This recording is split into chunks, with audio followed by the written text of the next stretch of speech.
Que vamos a hacer esta mañana es analizar precisamente algunos de los temas que ya hemos escuchado el día de hoy y que tienen que ver precisamente con los objetivos del desarrollo sostenible. Los trataremos eso con Arnaud, que precisamente es quien tiene una muy vasta experiencia en el tema. Y quisiera empezar precisamente por ahí. Arnaud, el objetivo de desarrollo 17º, el número 17, habla precisamente de las alianzas que deben generarse entre los distintos actores de la sociedad. En base a este razonamiento, a las alianzas que tienen que generarse, y precisamente el día de hoy estamos dentro de un evento en el cual queremos generar esas alianzas, mi pregunta muy particular es: ¿cómo las Naciones Unidas, que tú representas, podría convertirse en un articulador de alianzas dentro de la sociedad, dentro del país, dentro del Ecuador, para poder apostar por estos objetivos de desarrollo sostenible y llegar al año 2030 con el cumplimiento de metas? Pues muchísimas gracias, muy buenos días con todas y con todos. Un honor acompañarles el día de hoy, y quiero felicitar a los organizadores de este foro, de este debate, y sobre todo por estar construyendo una visión de largo plazo. Los países necesitan construir, las empresas necesitan construir planes, visiones, y eso es lo que estamos haciendo, yo creo, el día de hoy. Quiero felicitar por ese trabajo Pablo, Richard y todos los que están detrás del evento y la Estrategia 2030. A ver, alianzas y Agenda 2030 ODS. Yo quisiera de manera muy breve explicar de manera realmente telegráfica por qué tenemos la Agenda 2030 a nivel mundial. Porque en 2015 los líderes de nuestro planeta, de todos los gobiernos, acordaron una serie de metas, 17 objetivos que son globales, que han sido construidos con insumos de las empresas, de los ciudadanos, de la academia. Esa es una buena pregunta, porque es la primera vez que tenemos una agenda tan ambiciosa, global, que toca 5 dimensiones: generar mayor prosperidad para las personas en los límites de nuestro planeta, en un contexto de paz, si no, obviamente no tenemos posibilidad de avanzar en prosperidad, y en alianzas. Eso es como la quinta dimensión, una agenda que funciona para las personas, los límites del planeta, contexto de paz y en alianzas. ¿Y por qué hemos logrado esta agenda? Yo creo que el ser humano se mueve por 2 dimensiones, y esas agendas, la que estamos discutiendo hoy, también tiene detrás esas 2 dimensiones. Nos movemos por sueños y por miedo, y detrás de esta agenda están esas 2 dimensiones. Tenemos una agenda de prosperidad detrás de esta Agenda 2030, que es el sueño de tener un planeta con mayor igualdad, mayor acceso a las oportunidades para todas y todos, mayor igualdad, mayor oportunidades para mujeres, menos violencia. Tenemos una agenda aspiracional, que podemos decir que es el sueño, pero también está el miedo, porque es una agenda también de sobrevivencia. Los desequilibrios que estamos viendo a nivel ambiental, cambio climático, que ahora está siendo primera plana casi todos los días, que está siendo discutido en esos días en Alemania con la COP, de la Convención sobre el Cambio Climático. Es el tema de todos los días, lo que ha pasado en el Caribe, los desastres que están pasando, los costos que esto están teniendo sobre nuestros países, sobre nuestras empresas, sobre nuestras vidas. Ahí hay un factor de miedo detrás de esta agenda. Y yo creo y estoy convencido que no solamente se puede alcanzar sueños, pero también combatir esos miedos, y la única forma es a través de alianzas. Estamos promoviendo como Sistema de Naciones Unidas, tratando de dar oportunidades, generando redes, dando instrumento, compartiendo información, participando en eventos como estos y muchos más. Nos alegra muchísimo que aquí en el Ecuador estamos viendo como Naciones Unidas muchísimas iniciativas ciudadanas, como la de la Estrategia 2030, El Plan Nacional de Desarrollo del gobierno del presidente Lenín Moreno también incluye la Agenda 2030 y los ODS en el Plan Nacional de Desarrollo. La Asamblea Nacional pasó una resolución haciendo obligatoria los objetivos de desarrollo sostenible en toda la agenda legislativa, y podría continuar así los ejemplos de lo que estamos viendo en la sociedad ecuatoriana. Quisiera preguntarte, en base a tu experiencia profesional como empresaria, como dirigente gremial del sector plástico, si tú nos podrías comentar algún tipo de experiencia exitosa que haya tenido la industria del plástico en su producción o en sus fases de postproducción, justamente en miras a cuidar el planeta y en miras a tener una producción más limpia. Muchas gracias, Pablo. Quiero agradecer a los directivos del Proyecto Ecuador 2030 porque el poder compartir con ustedes estas preocupaciones que tenemos. Participé en junio de este año en una reunión de la Organización Iberoamericana de Empresarios por delegación del Comité Empresarial Ecuatoriano. Y allí los representantes de toda Iberoamérica a nivel de empleadores tratamos algunos temas, la seguridad jurídica, la seguridad física, la corrupción. Si bien es cierto que muchos se oponen cuando hay estas cumbres de jefes de Estado, hay manifestaciones en contra de la globalización, pero estoy segura que el 100% de los aquí presentes estamos conectados. Y el otro gran reto es el desafío de la innovación, con la incorporación de tecnologías digitales que realmente están cambiando esos procesos productivos. Y aquí permítame refrescar algo de las presentaciones del módulo anterior. Como empresarios nosotros sí tenemos esa visión de cómo se ha desarrollado la industria, partiendo de esa primera revolución industrial allá por el año 1780, con la incorporación de procesos mecánicos. Tenemos el telar en ese momento, impulsados algunos de ellos por energías como el agua, el vapor.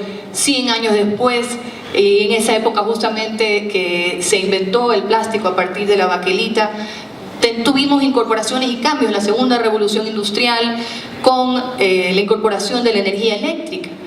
100 años más tarde, alrededor del año 1970, la electrónica, las tecnologías IT, los PLCs, y nosotros, creo que la mayoría de los aquí presentes desde esa época acá, pues ya lo vimos también en las presentaciones anteriores, las computadoras de casa, el fax, los celulares, el internet, realmente un tema exponencial. Respecto de la revolución industrial 4.0, el primer esbozo se dio en la Feria de la Tecnología de la Industria en Hannover, en Alemania, y posteriormente en esa misma feria, 2 años después, ya grupos de investigadores esbozaron claramente lo que esta significaba. Posteriormente se incorporó en Francia, Oracle, y en los Estados Unidos el Smart Manufacturing Leadership Coalition. ¿Qué es lo que nos sucede a nosotros desde el punto de vista de los plásticos? Nosotros como industriales somos esencialmente innovadores, nos fascina la tecnología, poder hacer cambios en nuestros productos. Y recordaba con tu pregunta que el año pasado, en una de las ferias más importantes de plásticos, en la NP en los Estados Unidos, tuve la oportunidad de ver un partido de básquetbol. ¿Y qué era lo importante de este partido de básquetbol? Es que era jugado 100% por robots. Entonces, esta incorporación ya a nivel de la revolución industrial 4.0, la industria inteligente, la ciberindustria del futuro, es hoy en día una realidad. Y nosotros como industriales podemos hacer esa visión hacia ese año 2030, hablando del material que nos mencionabas. Tenemos un mundo con 7.500 millones de habitantes que para el 2030 van a ser 8.500 millones de habitantes. La carga demográfica es importante y para eso, a través de estos materiales, buscamos soluciones en temas de alimentación, preservación de alimentos, en temas de los manejos agrícolas, a nivel de la revolución en la medicina, la revolución en la tecnología. El transporte, cada vez el transporte lleva incorporado más materiales plásticos, y yo creo que eso sí estamos conscientes, porque como estamos en un mundo globalizado, participamos de ferias internacionales y sabemos que esa tecnología tiene que traerse a nuestro país, porque debemos aportar a la mejora de la calidad de la vida humana de los ecuatorianos y del mundo en general. Y por ese lado, también los impactos ambientales, obviamente esta población tan grande que tiene el planeta genera ciertos impactos, los cuales debemos controlar a través de metodologías tipo 3Rs, la creación de nuevos materiales que se degraden con mayor rapidez o que sean reutilizables o reciclables con mayores facilidades. Tú que lideras un gremio centenario de este país, la Federación, además la Federación de Comercio, si los seres humanos estamos programados, si cabe el término, por naturaleza para tener un pensamiento lineal, ¿cómo podemos aplicar este criterio del pensamiento exponencial en el liderazgo en el país? Tenemos que pensar en grande y tenemos que pensar de una manera disruptiva y tenemos que dejar de pensar en un crecimiento lineal, tenemos que pensar cómo podemos duplicar nuestras ventas en los próximos 10 años. Pero así también el gobierno tiene que ver la manera de duplicar el PIB también en el Ecuador. Los objetivos de desarrollo sostenible son claros. Para sacar a un país de la pobreza se necesita generar fuentes de trabajo. Por medio de las fuentes de trabajo se puede educar a la gente, y si se educa a la gente, finalmente saldremos de la pobreza, cambiaremos la cultura y la gente pensará en grande. La Agenda 2030 está muy bien y los objetivos de desarrollo sostenible son claros.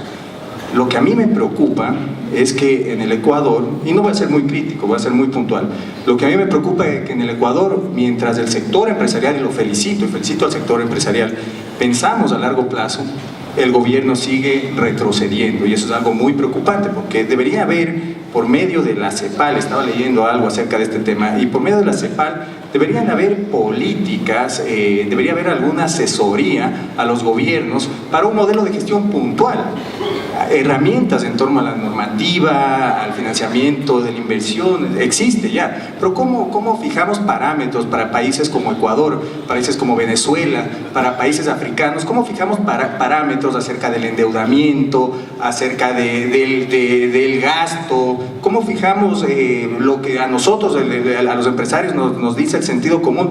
¿Cómo podemos llegar a influenciar en ciertos gobiernos para que dejen a un lado el populismo y el proteccionismo y puedan ayudar a que el sector empresarial crezca y para que podamos lograr trabajar juntos en la Agenda 2030? Y es básico, para combatir la pobreza lo que necesitamos como países tercermundistas es un modelo de gestión básico, sin ideologías, pensando en poder hacer que de una manera sostenible el gobierno pueda sacar adelante el país, no que sea capitalista ni socialista. Entonces debemos promover la riqueza por medio de modelos sostenibles, con seguridad jurídica, y promoviendo este tipo de agendas. El Ecuador es un país que tiene mucho riesgo. El Ecuador, hay un tema aquí que es muy importante, aquí se habla mucho del fin de la pobreza. Y lamentablemente en el Ecuador tenemos un riesgo en este momento, y es que mucha gente que ha salido de la pobreza vuelve a entrar en la misma. Y eso es ¿por qué? Porque nuestro crecimiento se basa en un endeudamiento agresivo y seguimos pensando en una política recaudatoria. Entonces, mientras debemos estar pensando en generar fuentes de trabajo, en cómo sacamos al Ecuador de la pobreza, en el Ecuador existe ese riesgo latente que si no se cambia el modelo económico, mucha gente volverá a entrar a la pobreza. Entonces seguimos remando en contra de la corriente y esto es peligroso. Y más allá de esto, ¿qué es lo que nos falta? Yo represento al sector comercial, sin embargo yo estoy convencido que al Ecuador se lo va a sacar adelante con una estrategia a largo plazo, y no tenemos una estrategia de desarrollo productivo, no tenemos una estrategia que diga, miren señores, así como existen 17 objetivos de desarrollo sostenibles, lo tiene bien trazado las Naciones Unidas con el sector empresarial, con los gobiernos. En el Ecuador no tenemos un modelo de desarrollo productivo. Con esto entonces, no sé, daríamos paso, Renan, a unas Así es, preguntas. gracias Pablo. Por supuesto, quiero agradecer a Patricio Alarcón, a Caterina Acosta, a Arnold Peró y también, por supuesto, a Pablo Zambrano por estas interesantes reflexiones, ese aporte que han hecho en estos minutos. Chao.